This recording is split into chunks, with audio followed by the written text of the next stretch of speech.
BCCI sudden గా Indian cricket team గురించి కొత్త రూల్స్ పెట్టారు. ఇంకా నుంచి ప్లేయర్స్ మ్యాచ్కి వెళ్తున్నప్పుడు టీం బస్లోనే ట్రావెల్ చేయాలి. వాళ్ళ ఫ్యామిలీస్తో కానీ వైఫ్స్తో కానీ సపరేట్ ట్రావెల్ చేస్తానికి లేదు. ఇంకా వైఫ్స్ కానీ ఫ్యామిలీస్ కానీ టూర్కి వెళ్ళినప్పుడు ప్లేయర్స్కి ఓన్లీ 14 days అలౌడ్, మొత్తం ఫుల్ టూర్ ఉండడానికి వీల్లేదు. Gautam Gambhir personal manager is no more allowed near the dressing room. చాలా చేంజెస్, ఇంకా కొత్త రూల్స్ ఉన్నాయి. అయితే అసలు ఈ బీసీసీ అన్నీ చేస్తాం కరెక్టేనా? అసలు ఎందుకు చేస్తున్నారు? ఇవన్నీ మాట్లాడుకోవాలి కదా. Let's get in to it.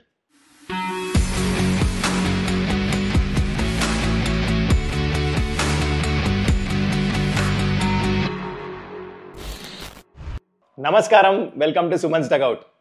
మీ అందరికీ హ్యాపీ సంక్రాంతి. అయినో ఒక్క రోజు లేట్ అయింది, బట్ స్టిల్ ఐఎమ్ ష్యూర్ మీరు చాలా ఎంజాయ్ చేసి ఉంటారు. ఈ పండగ చాలా రోజు నుంచి వెయిట్ చేస్తూ ఉంటుంటారు.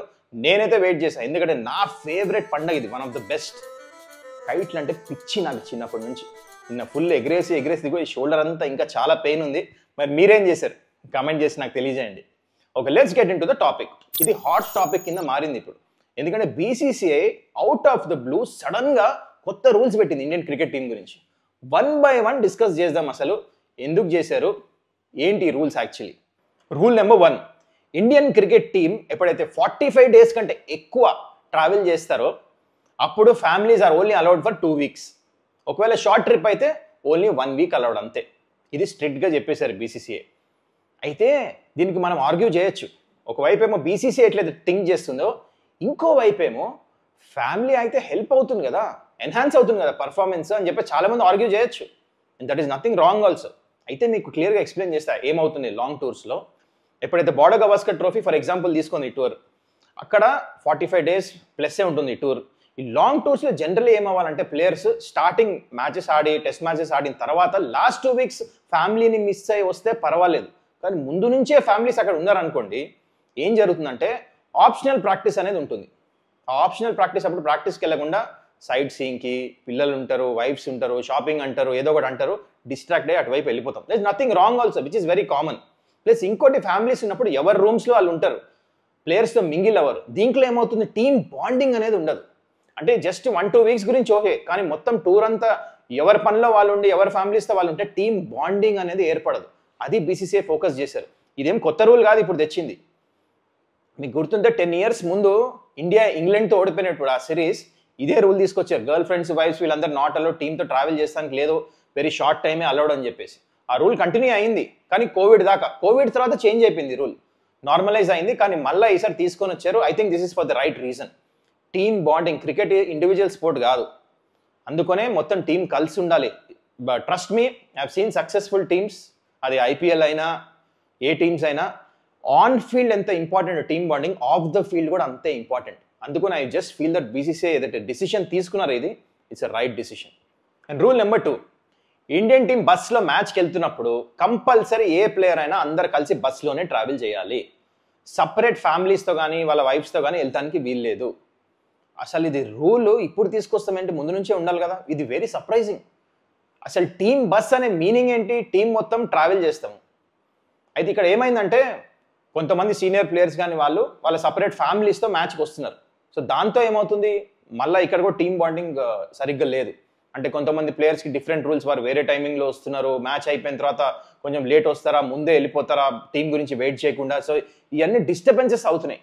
ఇవన్నీ అవాయిడ్ చేస్తానికి ఏం చేస్తారంటే బీసీసీఐ, టీమ్ బస్ అంటే ప్లేయర్స్ కంపల్సరీ, అది మీరు సూపర్ స్టార్ ప్లేయర్ అయినా టు ఏ యంగ్స్టర్, ప్రతి ఒక్క ప్లేయర్ కంపల్సరీ ట్రావెల్ చేయాలని.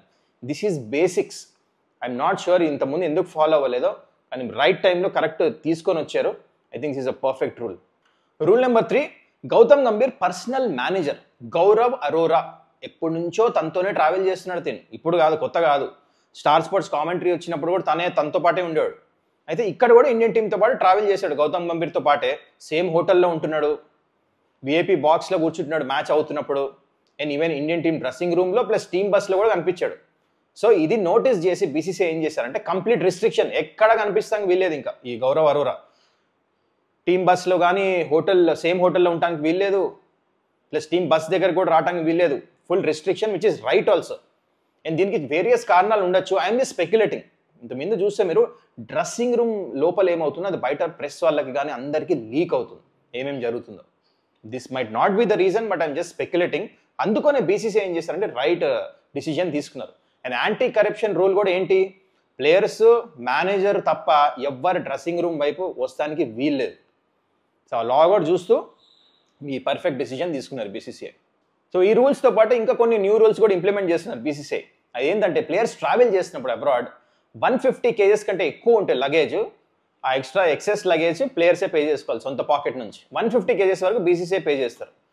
ఇది యాక్చువల్లీ కరెక్టే. 150 kgs కంటే ఎక్కువ ఏం తీసుకెళ్తాం, ఎన్ని బ్యాటిల్ తీసుకున్నా ఎన్ని బట్టలు తీసుకున్నా అంత అవ్వదు కదా. వెరీ సర్ప్రైజింగ్ యాక్చువల్లీ 150 kgs కంటే ఎక్కువ తీసుకెళ్తున్నారు. అసలు ఏం తీసుకెళ్తున్నారు ప్లేయర్స్. సరే, ఇంకో రూల్ వచ్చేసి ఏంటంటే ప్లేయర్స్ కాంట్రాక్ట్ సిస్టమ్ ఇంకా ఇంప్లిమెంట్ అవ్వలేదు. దట్ థింకింగ్ ఆఫ్ ఇట్ ఏంటంటే పర్ఫార్మెన్స్ బేస్డ్ చేస్తామని. ఇంతకుముందు నెంబర్ ఆఫ్ మ్యాచెస్, సీనియారిటీ అన్నీ చూసేవాళ్ళు, కానీ ఇక్కడ నుంచి పర్ఫార్మెన్స్ బేస్డ్ ఉంటుందని చెప్పేసి అంటున్నారు. మరి ఎంతవరకు ఇంప్లిమెంట్ చేస్తారో చూద్దాం. It's not going to be easy ఇది ఇంప్లిమెంట్ చేస్తానికి. అయితే బీసీసీఐ సడన్గా ఈ రూల్స్ ఎందుకు తీసుకొని వచ్చారు, ఇవన్నీ ఇంప్లిమెంట్ చేద్దామని ఎందుకు అనుకుంటున్నారు? దీంట్లో ఏ సర్ప్రైజ్ లేదు, సింపుల్ లాజిక్ ఇది. మ్యాచ్లు ఓడిపోతున్నారు అందుకని. న్యూజిలాండ్తో హోమ్ సిరీస్ ఇన్ని సంవత్సరాల తర్వాత వైట్ వాష్ అయింది ఇండియాకి. ఆస్ట్రేలియా 3-1 ఓడిపోయారు. ఇవన్నీ దృష్టిలో పెట్టుకొని టీమ్ మీటింగ్ పిలిచి కోచ్, క్యాప్టెన్తో, సపోర్ట్ స్టాఫ్తో మాట్లాడి వాట్ ఈస్ గోయింగ్ రాంగ్ అని చెప్పేసి కలెక్టివ్లీ డిసిజన్స్ తీసుకున్నారన్నమాట. ఈ ఇంప్లిమెంట్ చేయాలి, ఇది ఇండియన్ క్రికెట్ టీం గురించి ముందు it's going to help enhance performance అని. అండ్ నా వరకు అయితే definitely these are all the right decisions అయితే తీసుకున్నారు. మరి మీరేమంటారు నాకు చెప్పండి, కమెంట్ చేసి చెప్పండి. What you think? ఈ ఫ్యామిలీ ట్రావెల్ చేస్తాం దగ్గర నుంచి, గౌతమ్ గంభీర్ మేనేజర్ విషయం దగ్గర నుంచి, లగేజ్ విషయం దగ్గర నుంచి, everything you can be honest. You don't have to agree with me. So please comment below, and as always request, don't forget to subscribe. See ya.